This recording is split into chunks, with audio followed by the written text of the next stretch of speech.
In the modern world, great leaders resolve their conflicts with words. Warrant going to an international country, it's exclusively going to be held within federal jurisdiction. That's just the way it works as a matter of law. Now, typically in these situations, when you have an ongoing relationship, for instance, a year or two ago when the guys first arrived here, there was this big announcement. DeSantis got on stage and talked about Andrew and Tristan as if they were not American citizens. They had egg on their face afterwards. But I reached out to the statewide prosecutor's office. I said, here, I'm available. I've worked with him over time. There was a criminal investigation that we dispensed with.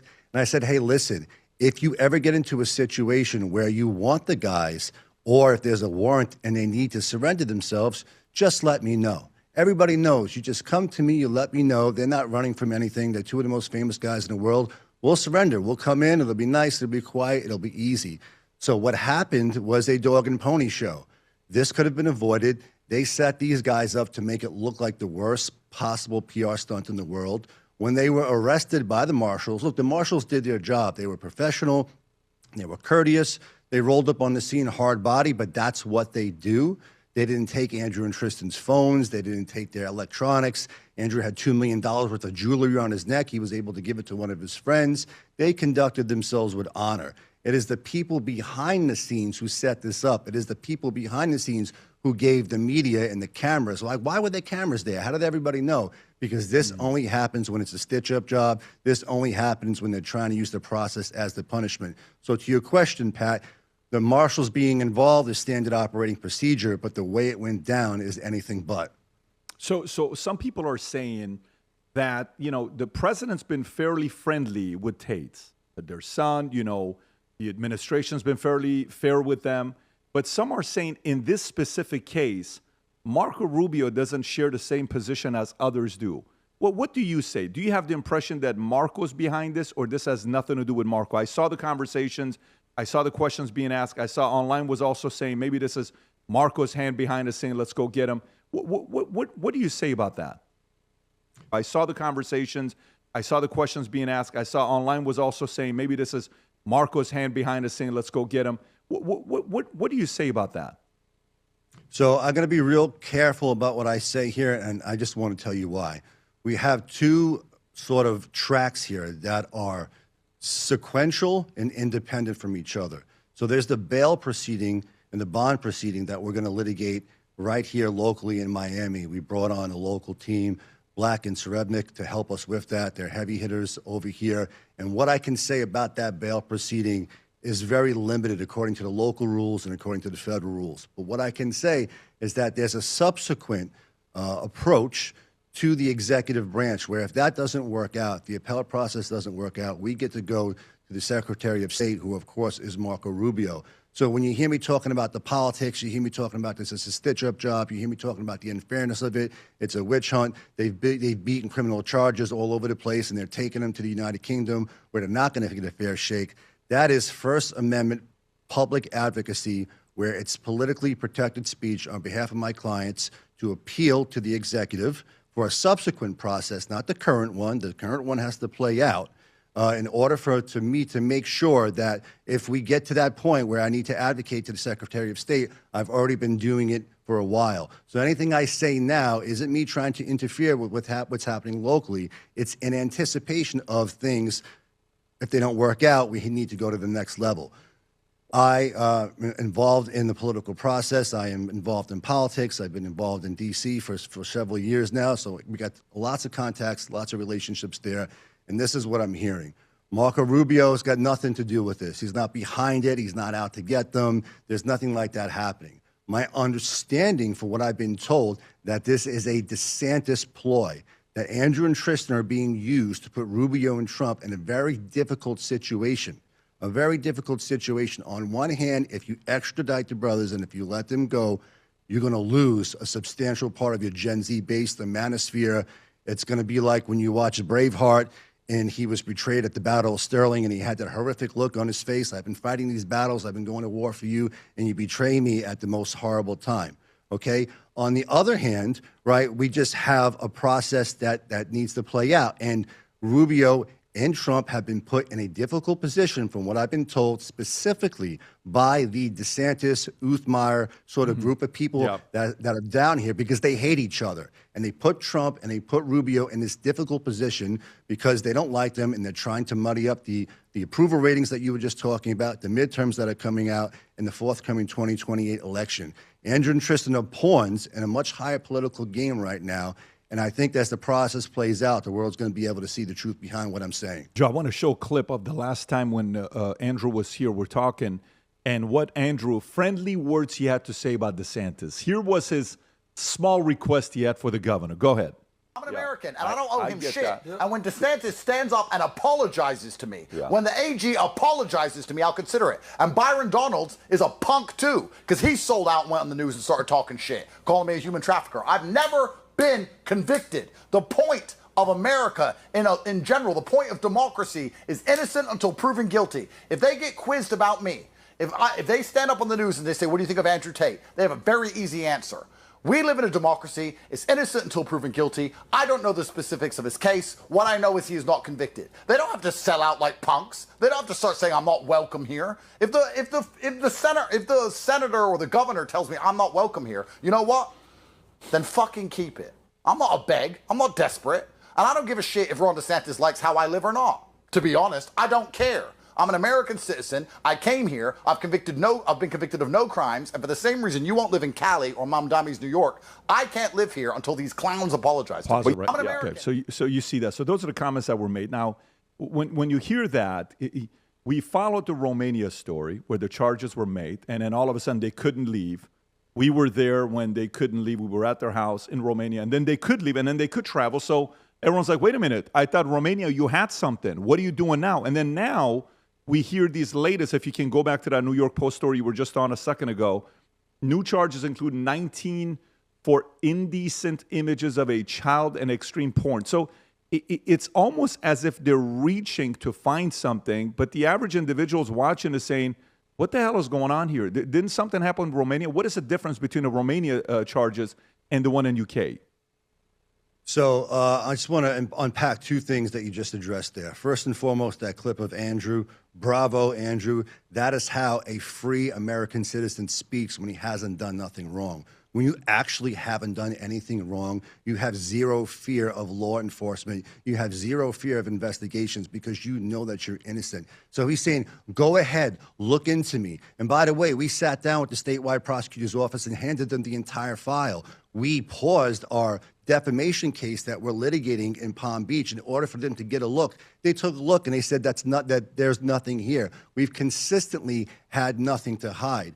With regard to what's going on in Romania, they add charges, they put them in a locker somewhere, they keep these guys in jail. We complain about it. It gets them before a competent judge. The judge looks at it and the judge say these allegations are garbage. You have no corroborating evidence. Moreover, in Romania, they brought about 30 or 31 women in to try to testify against these guys, and they told these women, if you don't assign yourself or become a part of the victim list here, at least initially, we're going to put you in as corroborators. We're going to put you in on this conspiracy. We're going to lock you up and throw away the key if you don't participate. Once those women have been given the chance, they've all spoken out and said, this is bunk. It is garbage. It is a setup. Women are online making statements right now in front of the courthouse in Romania. I've been listed as a victim. I'm not a victim. I was in that video with the belt, and that was just play. That was Andrew and I's relationship. So we've been able to articulate to the court there and to the public that that case was built on fiction. It was built on nothing. So much so that we sued the wrongful accuser who initiated those charges out there in Palm Beach. And we've been litigating a case in Palm Beach for defamation for the past 3 years. That case is 6 months away from going to trial. If we go to trial and we win in that case, the narrative against them is over. It collapses. Everybody who's ever called them a sex trafficker, a rapist, a pornographer, all these things, it goes away because we're in front of a great judge there, Judge Joseph Curley, G. Joseph Curley.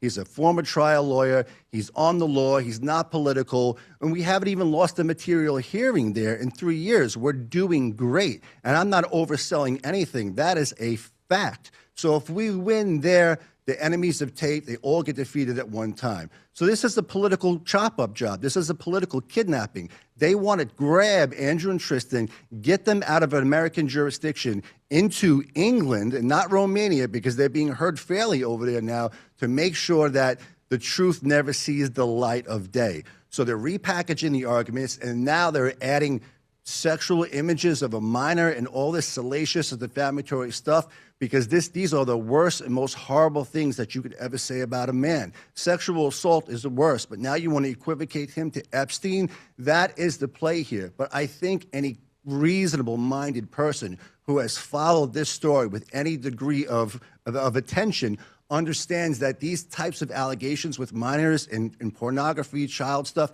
has never been a part of the dialogue. So all of a sudden, this is here now. Most people are going, yo, they're going way above and beyond to smear these guys, to lock them up. And this is the plan. They get them to the United Kingdom. They threaten them with 100 years in jail, or they say you can have a plea offer for maybe 2 to 5. You'll be out in a year and a half or 2 years. If they take that deal, they lose all their wealth, they lose their reputation, and by the way, the allegations never have to get proven in court because they admit that they're guilty. Governments force pleas from people all the time. That's what they want to do because they're losing the war of public opinion, and they're losing the war in every court where you have a competent judge who actually takes a look at the facts. And Joe, let me ask you, that was a great breakdown to know there. And the last thing as we're looking at this, and they're going through this whole situation you're talking about, how long are you guesstimating for this thing to take? How long are they going to be staying here, going back to, what do you think that process is going to be? That's an important question, Pat, and I'm glad that you raised it. So typically it takes about 60 days. Right now, we went in front of the judge the other day, and we didn't even ask for them to get out. We just said, Judge, we'd like to have a private conversation with you, attorneys only, on the 27th of this month. The judge granted that order. We're going to have a scheduling order for a conference there where we will look at the briefing schedule going forward.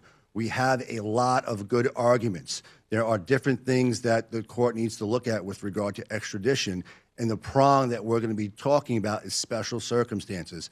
And we feel we have a meritorious case that we can prove to the judge that, hey, listen, one of the primary considerations here is a flight risk.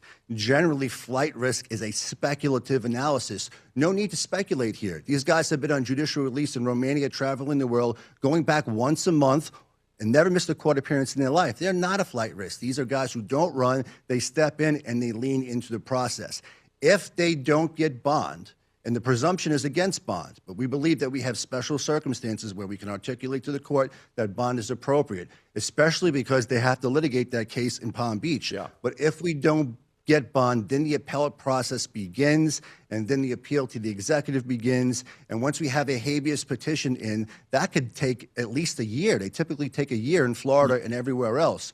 So we'd be looking at anywhere between 60 days to a year to get this squared away, depending on how the bond issue shakes out. You know, it's amazing, Joe.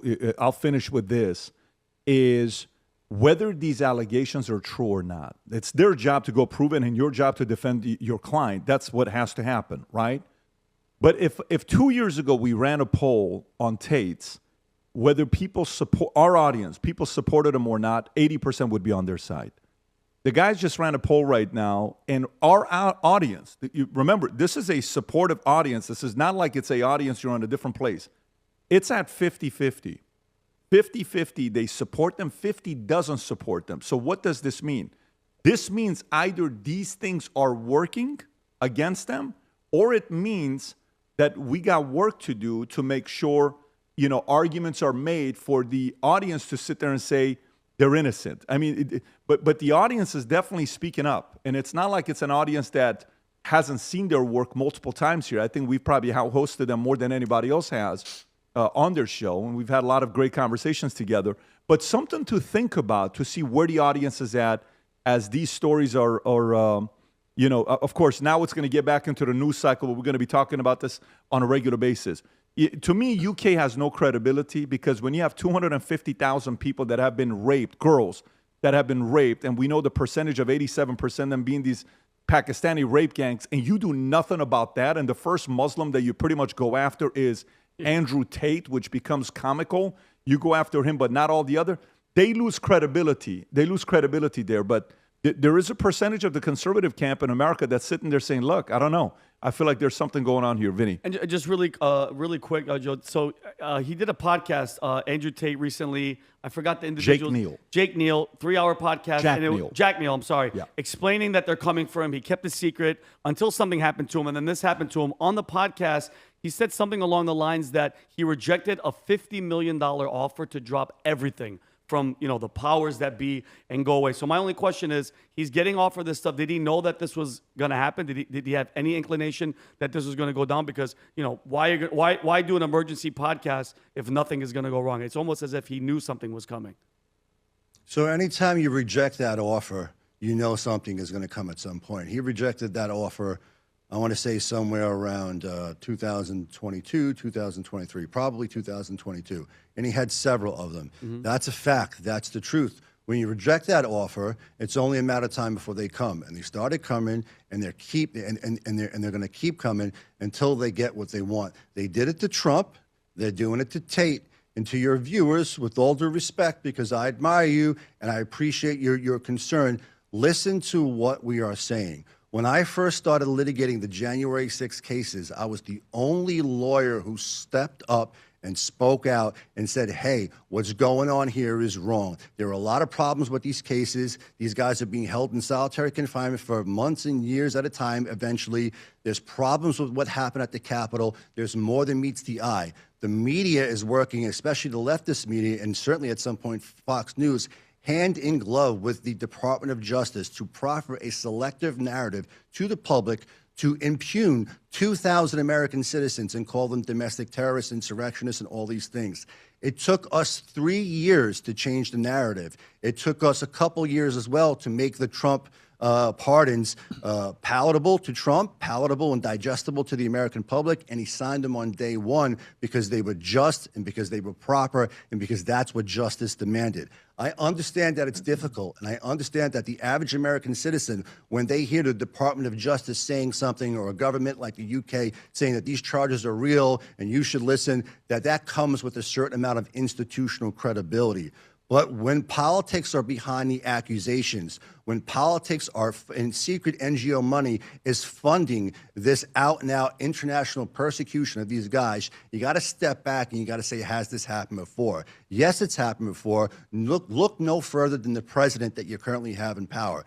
Andrew has over 150 or maybe 165,000 people enrolled in his real-world college. That is an army of millions of those boys are right here in America. That is the power to swing an election. That is generational power over future elections, both domestically and abroad. The powers that be know this. The United Kingdom knows this. The enemies of Andrew and Tristan in the conservative movement and the Gen Z in America know this. And they want to lock them up and throw away the key to stop the type of pro-masculine, pro-traditional values. Go out there, pro-capitalism. You can be all you be if you love God and if you love your country. And if you apply yourself in life, the sky is the limit. The future is bright, like you like to say, Pat. And they want to kill him, throw him in jail, lock him up and throw away the key, and call him a child rapist and call him a child molester for the specific purpose of discrediting him to make sure that his voice and his viewpoints are silenced once and forever.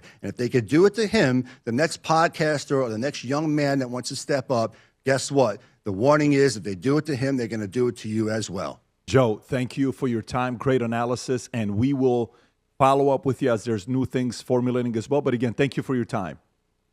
Pat, Tom, Vinny, Adam, it's a pleasure. Thank you. God bless you. You as well. You as well. Take care.